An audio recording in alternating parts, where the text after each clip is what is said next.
Good evening to our viewers here in Guyana and online. I'm Travis Chase with the Friday, August 4 edition of the HGP Nightly News. We have what you need to know this evening. Prime Minister Moses Nagamootoo has defended government's decision to amend the Broadcasting Act. The opposition PPP strongly disagrees with the Prime Minister's position, but the government is maintaining that the amendments to this act are absolutely necessary. Rodin James reports. The act makes it compulsory that private radio and television stations set aside 60 minutes daily for public service programming. Mr. Nagamootoo told the National Assembly that the principal act passed by the then People's Progressive Party under the presidency of Mr. Jagdeo was open-ended on the amount of airtime that the Guyana National Broadcasting Authority could ask stations to allocate for public service content. He says the law would now put a cap on airtime. So we decided in this government that we would lend clarity to the law. And we will lend certainty to the law by freeing up broadcasters from being held hostage to a law that says you have to give public broadcasting time for any undefined period. So we now add certainty, and we brought in, by way of this amendment bill, a specific time that should be considered public broadcast time. This is of tremendous benefit to the operators of radio and television in Guyana. Member of Parliament for the People's Progressive Party, One Ejil, said that the hour each day that the government is requesting from all private radio and television stations smacks in the face of freedom of expression and the right to private property. The government seems to be silent on this issue of freedom and guaranteeing people their rights. But sir, those of us who are concerned about civil and political rights will see and argue that the government will discredit the arguments of the broadcasters that they may use their services as a platform to do their bidding. A transparent government, or any transparent government, becomes even more accountable to its people. The act also prohibits racial and terrorist incitement by broadcasters. Mr. Nagamootoo said the amendments would see private television stations paying an annual license fee of $1.2 million instead of $2.5 million in the primary zone. He maintained that the act, which Mr. Jagdeo assented to in 2011, was geared to hold broadcasters captive. This mischief that is being peddled, that this bill would be the death of the freedom of the press, is purely a diversion away from the Jagdeo Act. The Jagdeo Act that provides for an open-ended. It has Jagdeo's signature. We're going to be Granger Act. Mr. Ejil said that the bill, from his observation, is crowded in secrecy. There seems to be some sinister motive. There seems to be some gray areas, and there seems to be more than 101 questions that needs to be answered. And that is why we're not having regulations, but we're having a proposed amendment to an act of which operators and broadcasters are already licensed under. The amendment would now require all television and radio stations to apply for a new license within 30 days. If they do not apply or do not receive license, they would have to shut down or face seizure of their equipment. This has raised serious concerns in the PPP. Jagdeo had already said that he is sure the government would use political criteria to determine who they are going to grant a license. Just before leaving the chair as president in 2011, it is alleged that Mr. Jagdeo had given away broadcast license to persons close to the PPP. The PPP also has its own radio station named Freedom Radio, which the party uses to push its agenda. Roy and James, HGP Nightly News. A Seavon's waste management driver has taken the fall for that large quantity of contraband that was unearthed during a search at the Lusignan prison. More from Jevon Vickery. After more than 24 hours of interrogation, the driver of the Seavon sanitation truck has taken full responsibility for the ganja and cigarettes that were seized at the Lusignan prison on Thursday. Investigators say that 25-year-old Akeem John of Middlewalk, Buxton, East Coast, Demerara, told detectives that the other two employees of the establishment had no knowledge of the narcotics in the vehicle. John also said that the bag belonged to him. The driver on Friday was then arraigned before Magistrate Peter Hugh at the Vigilance Magistrates Court on the charge of attempting to smuggle contraband in the Lusignan prison. He pleaded guilty to the charge and was sentenced to 3 years imprisonment. Police say that the other two employees were questioned and sent away. Director of Prisons Gladwin Samuels had said that the trio were nabbed during a search by security personnel at the Lusignan Holding Center. Samuels also stated that the bag, seen here, contained a quantity of compressed marijuana and cigarettes. The police later confirmed that the haversack contained 860 grams of cannabis and 2 cartons of cigarettes. Jevon Vickery, HGP Nightly News. Meanwhile, the Public Security Minister advises prison employees to report colleagues engaged in untoward activities in the prison system. Anna George reports. The Public Security Minister shakes his head in disgust and questions the values to which Guyanese aspire. In a brief review of the contraband situation in the prison system, Minister Ramjatan says the actions of the guilty sanitation worker is testimony to the decadence in society and the extent to which minds are manipulated by profits. But it just goes to show where our society have gone. Serious thing like that could dope up the prisoners for make them behave bad. These guys are carrying in there just for a little bit of profit. And it goes to show how damaging is the value system, or how damaged is the value system of our society. The Public Security Minister suspects that prison employees are blameworthy in the schemes that allow the entry of contraband in the prison system. He is urging prison officials to identify their colleagues who engage in untoward activities in the prisons. And I hope that the other prison warders are going to understand that the consequences of all these things could be most retrograde for the whole entire nation. And if they could please speak out against those other prison warders who they know are carrying cocaine and telephone and marijuana and whatever else. I'm urging, please, if that could be done. Reporting for HGP Nightly News, Ayana George. We bring you details now of Friday's Commission of Inquiry into the alleged plot to assassinate President David Granger. Commissioner Paul Slow Friday afternoon objected to the line of questioning of Acting Police Commissioner David Ramnarine by attorney Glenn Hanneman, who is representing Police Commissioner Silal Prasad at the Commission of Inquiry. Mr. Hanneman made an attempt to show that Mr. Ramnarine had an axe to grind with Crime Chief Wendell Blanham and Commissioner Silal Prasad. Hence, his evidence-in-chief that the investigation into the alleged plot to assassinate the president was improper. Ramnarine stood by his word. The mere fact that words constitute, whether an attempt or otherwise, on the life of the president of the country is indeed sufficient and reasonable grounds for detainance. But what if the report is lying? You can't. Police have a responsibility. You will not immediately be able to determine that.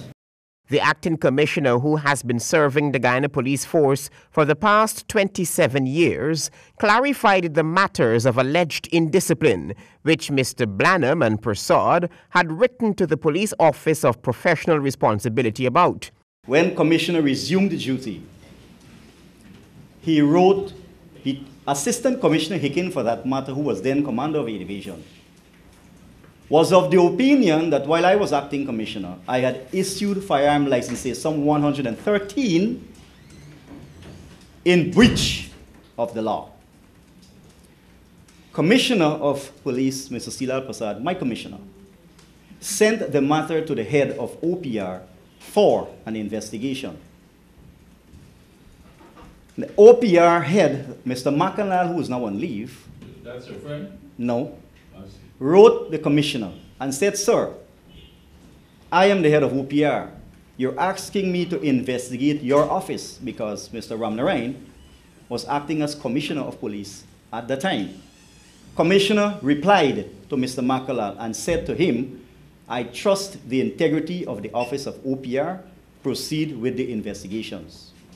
During the course of the investigations, my commissioner, who, along with Assistant Commissioner Hicken, sent the allegation for investigation, denied the head of the OPR access to the firearms section to verify the process that I was speaking of, that I utilized in granting the firearm licenses.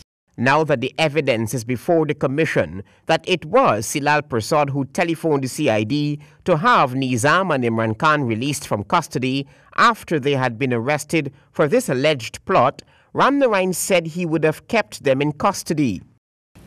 An allegation made which involves the president of a country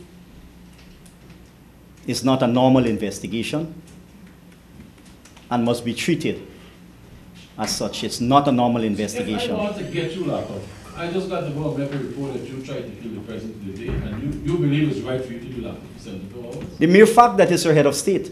You think so? Yes. And that is the policy you would implement if you were to be? Yes. If you want to lock up somebody. Hanneman unsuccessfully tried to discredit Ramnarain's evidence in chief, but Ramnarain would have none of it. I don't have to do that. I am a professional. Yeah. I believe in discharging my duties when I would have acted as commissioner in keeping with the Constitution, the law, and the Police Act. You will hear from Imran Khan in a subsequent newscast. He admitted to being a personal friend of top cop Silal Prasad. Travis Chase, HGP Nightly News. The government is not perturbed by the taxes it will lose because of the recent passage of tobacco control legislation. Minister Joseph Harmon said Friday that the health of the people of Guyana is exceedingly more important than any amount of taxes. Warden James reports. The Demerara Tobacco Company has raised a number of concerns about the passage of the Tobacco Control Bill, which the House approved last week. The company boasted that for last year alone, it provided over $4 billion in revenue to the government in taxes, and this bill would see the government losing that revenue. But on Friday, Minister of State Joseph Harmon categorically stated that the government is not bothered by the loss of that revenue. We will not sacrifice the health of this nation, even for $4 billion. Even if it meant $4 billion or $5 billion. The health of this nation is invaluable. There's no price that we can put to the lives of the citizens of this country. Mr. Harmon said that position was taken by both the government and the opposition with the view that the health of the nation comes first. Demtoko had implored the president to hold his hands from assenting to the bill and send it to a select committee. But according to Mr. Harmon, that wouldn't happen. We've passed that stage. We've passed that stage. It will soon be law, and therefore we have to pay attention to these things. Mr. Harmon said that both the government and opposition have fully examined the pros and cons of the bill, and it's now only awaiting the relevant paperwork before the president affixes his signature. These statements by interested groups coming after the National Assembly will have had a full debate on the matter. I think basically it's a little bit too late for what they want to get done.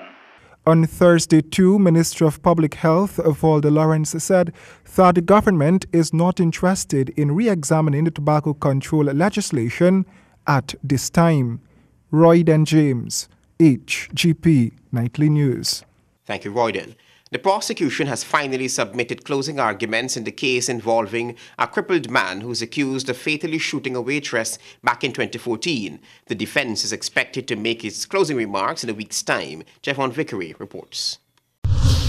The prosecution in the preliminary inquiry into the death of Delicious restaurant waitress Deborah Blackman has closed its case with optimism that a prima facie case has been made out against the accused, 22-year-old Shelton George. Blackman was shot and killed back in 2014 during a robbery at the Delicious Chinese restaurant. The matter will continue on August 11 when the defense is expected to make closing remarks. Based on reports, Blackman, who worked at the establishment for more than 15 years, was performing duties at the Delicious Chinese restaurant, Durban Street, Wortmanville, on August 23, 2014, when she was fatally shot by an unmasked gunman. The incident was captured on CCTV cameras. George was also charged with attempted murder for the shooting of former magistrate Fazil Aziz on April 25, 2015 at Eccles, East Bank, Demerara. George is crippled and confined to a wheelchair for the past few years as a result of a gunshot wound he received to the back while in Suriname. Javon Vickery, HGP Nightly News. The Faculty of Health Sciences at UG is set to put in place state-of-the-art facilities to significantly advance the learning techniques offered at the Turkine campus. A new health sciences building and new labs are among the planned improvements. Here is Kristen Macklingam with more. Millions of dollars are currently being pumped into infrastructure development at the Faculty of Health Sciences at the University of Guyana to ensure that medical students are provided with appropriate facilities that are no less favorable than that provided by other universities in the Caribbean. That's according to the Dean of the Faculty of Health Sciences, Dr. Emmanuel Cummings. It's going to be a 4-story building that will have 5 fully furnished laboratories, a skills lab, and this is to enhance medical training, a skills lab, a microbiology lab, biochemistry and hematology lab, a research lab, and certainly we will have a lab for physiology. Dr. Cummings during an exclusive interview with Nightly News. He explained that at this point, a lot of administrative work is ongoing to ensure that this project is executed in a timely manner, since this new addition to the campus would assist medical students tremendously. We'll have state-of-the-art classrooms. It will be so designed to promote case studies. In addition to this, proprietor of DDL, Dr. Yisu Prasad, has donated a considerable amount of money to the Faculty of Health Sciences to aid in its advancement, says Dr. Cummings. If you go by the hospital and you see construction going on there, that's another extension of the medical school. That's another 4-story building that's going to go up, and that's to support the clinical aspect of the program. The funding from Dr. Yisu Prasad is for 2 stories, but we've got a commitment from the Minister of Health to find the funding for the other 2 stories. Reporting for HGP Nightly News, I am Kristen Macklingam. 4 years after being built, the Kato Secondary School is ready to push its doors open come September. Gordon James reports. In 2013, the People's Progressive Party paid almost $1 billion to Carey's Engineering Incorporated for the construction of the Kato Secondary School. But the shoddy work done by the contractor rendered the building unsafe for occupation. The project, which was deemed a flagship project of the PPP, never got off the ground. The government had threatened to blacklist the contractor if the company could not put its house in order. The coalition in 2016 had sought money from the National Assembly to do corrective work on the school, but that money was not expended due to legal issues arising from the defects of the school. Can you say if the contractor who was responsible for the Kato school fiasco has begun remedial work, and can you confirm that the project will come in for the September school term? The school is complete. The minister within the Ministry of Public Infrastructure and a team from the Ministry of Public Infrastructure, as well as the Ministry of Education, had gone there to the school and inspected it. They declared that it was ready for occupation. In the report submitted to the government, a number of issues were highlighted, ranging from prioritizing of cost effectiveness over professional competence to the use of inadequately qualified consultants for the project. Additionally, countless flaws on the physical structure of the school were observed. Amongst the areas highlighted were bad timbers, exposed electrical outlets, cracking stairways, exposed steel, among others. Into it, and I believe that for September opening, that school will be ready for utilization. The Kato Secondary School is expected to house some 350 students.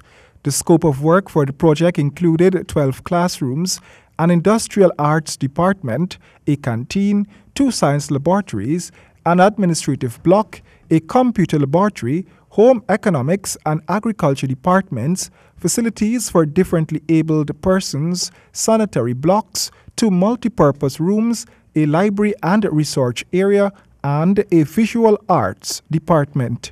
Royden James, HGP Nightly News. Thank you, Royden. Education Minister Nicolette Henry plugs the institution of the family as the most important tool in any society, since that's the unit that instills positive values into the younger generation, which further develops and safeguards a country's future. Here's Kristen Macklingam with more. The family unit plays an integral role in the advancement of any society, and more Guyanese should spend time strengthening bonds among relatives to safeguard the future of their children, says Education Minister Nicolette Henry. Today we must work on building and sustaining strong families as the basic unit of community and of country. The minister's remarks came during an Emancipation Day address to residents of Gibraltar Village on the quarantine. She explained that prior to political independence and the emergence of a free state, the development of lasting family ties had been difficult to achieve. But since that situation has changed, more focus should be placed on the development of families. To let us use our freedom to foster healthy, nurturing families, which are at the foundation of building a healthy and prosperous society. She added that all Guyanese need to band together to ensure that the nation's future as a people is safeguarded. We must all join in the fight against crime and violence, economic underperformance, carnage on our roads, social exclusion, and intolerance. Reporting for HGP Nightly News, I am Kristen Macklingam. An interesting story. The government has announced that all death anniversaries of each of Guyana's former presidents will be observed at the level of the state. Here again is Kristen Macklingam. Irrespective of culture, race, gender, or political affiliation, the death anniversary of each deceased president of Guyana will be officially commemorated annually. That's according to Minister of State Joseph Harmon, who made the disclosure at a post-cabinet press briefing on Friday. The former presidents, irrespective of which party they came from, served the state. And their death anniversaries are state activities. And it is the intention of the administration to elevate all of these observances to the level of state functions. And so we can expect that this is going to be Minister of State Joseph Harmon. Minister Harmon explained that this is how the administration will move forward in this regard, and that the first former president's death anniversary commemoration will be that of Mr. Lyndon Forbes Burnham. The one for former President Burnham has been elevated to the level of a state function, and all the other former presidents who passed, those will be state functions as well. So it's no longer left to a particular party, and depending on the resources of the party, the observances of the death anniversary of these persons who serve and serve Guyana well, that we will leave it like that. So the state is taking on this responsibility, and this is how it will be in the future. The 32nd anniversary of the passing of Mr. Burnham will be observed at the Place of the Seven Ponds in the Georgetown Botanical Gardens, with a ceremony commencing at 7 a.m. this Sunday.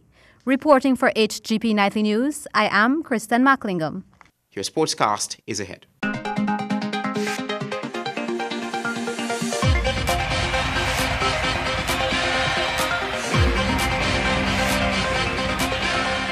Good evening. I'm Stanford Howard with the AGP Sportscast. The Guyana Hockey Board has submitted a proposal to use the vacant plot of land west of the Cliff Anderson Sports Hall to construct an AstroTurf hockey facility. Here is Calvin with the details. 2 years ago, the presidents of the International Hockey Federation, Leandro Negre, and the Pan American Hockey Federation, Alberto Budisky, paid courtesy calls on the Guyana Olympic Association and the Ministry of Sport, along with the Guyana Hockey Board representatives, seeking to ensure Guyana came in line with other federations around the world to have an artificial pitch for the sport by pledging substantial funding for such, once land is provided. Now, plans for Guyana to have its very first AstroTurf hockey facility are moving along as the Guyana Hockey Board has submitted a proposal to the National Sports Commission to use the vacant plot of land west of the Cliff Anderson Sports Hall to house the facility.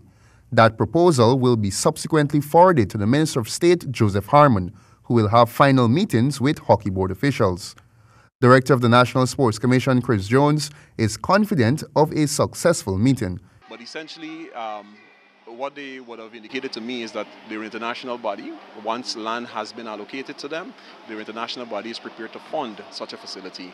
I can't see us as a sports commission or as a government not grasping that opportunity. Essentially, it's just identify the land space and the international body is going to put that down. Guyana Hockey Board head Philip Fernandes stated some of the immediate benefits of having the proposed plot of land on Homestretch Avenue approved for hockey development. Well, first of all, we're very excited at the opportunity because it's a great location for hockey. Being near to the Cliff Anderson Sports Hall affords us the use of a parking lot right away. It affords us the use of dressing rooms and this sort of thing. So it is a good location where we could possibly lay down a turf and save ourselves the initial expenditure of all the dressing rooms and the other facilities that need to be built. Fernandes stated the projected cost of the project, which will be part funded by the parent hockey associations. In the past, we have had promises of 50,000 US, 60,000 US, that sort of ballpark figure. Those particular promises I would expect to have expired, but whenever this comes to pass, I am sure we will get support, and I expect it to be at least in that range, which would be about half the project. Yes, and therefore we'd have to find the other half ourselves. The National Sports Commission's come true on its promise to support the two national sprinters scouted by Monroe's College in the U.S. More on this by Colwyn Abrams. The two athletes were Nasa Rogers and Claudice McCoy. The sum of $230,000 was handed over to the parents of the athletes. Speaking to the press was Christopher Jones, the National Director of Sports. He explained of the 12 athletes who represented Guyana exceptionally at the recently held Carifta Games, they were all granted full scholarships from the government to attend the University of Guyana. With the two athletes now afforded the opportunity of overseas scholarships, government will remain committed to the financial promise made to the athletes. He further explained the terms of the agreement to the athletes. As stipulated in the agreement, however, if for some reason they fail to complete their studies at Monroe College, the payments will cease. If thereafter they pursue studies at the University of Guyana, the balance will continue. So it is an almost guaranteed that the Sports Commission, by extension the government of Guyana, is guaranteeing them payment of the full amount, honoring that agreement that we would have made with them. Rogers, who will major in criminal justice, expressed her appreciation to the NSC and government for their support. Well, first of all, I'd like to say thank you to the National Sports Commission and Mr. Christopher Jones for his contribution made. And I'm very excited and happy to have this opportunity to go forward in my studies, and I promise to go and do my best and make Guyana proud and my family and the government of Guyana. The two athletes will depart Guyana on August 18th. For the HGP Sports, Colwyn Abrams. In athletics news, the 8 Boys and Jeffers Classic is slated for August 12th and 13th at the Mackenzie Sports Club in Linden. Among the overseas athletes set to take part are Julius Mutonga of Uganda, Grenada's Keisha Pascal, Ashton Gill, and Joanna Rogers of Trinidad and Tobago. Some 180 local athletes have already registered, and among the events carded are the 200 meters, 800 meters, and long jump for males, 200 meter and 800 meters for female. Among the clubs set to vie for the top prize of Guyana $1 million are Guyana Police Force, Guyana Defense Force, super and upcoming athletes, and Upper Demerara Track Club. The runner-up will receive $500,000, third place $300,000, and fourth place $200,000. Finally, Nightly News continues its Women Under 17 CONCACAF features. We tell you now that football is blooming in the indigenous regions through the talents of Sasha Rodriguez. Here is more. Football in the indigenous regions is blooming, but among male players. And as 15-year-old Sasha Rodriguez puts it, training among some of her more experienced female players has allowed her to grow as a player. So I'm getting better a lot. I'm learning a lot of things to get more better. Taking the ball, controlling more good, dribbling more good, and so. Sasha, just like many of our female players, were inspired to play football by watching close relatives dominate the game. She wants to further enhance her skills to one day play professionally for Guyana. The year I started playing and I love it. Yeah, and I joined the club. I am good and they put me in there and I started doing good, so I become their striker. And if a career in football doesn't work out, Sasha has a plan to pursue studies in medicine. While still playing the game she fell in love with.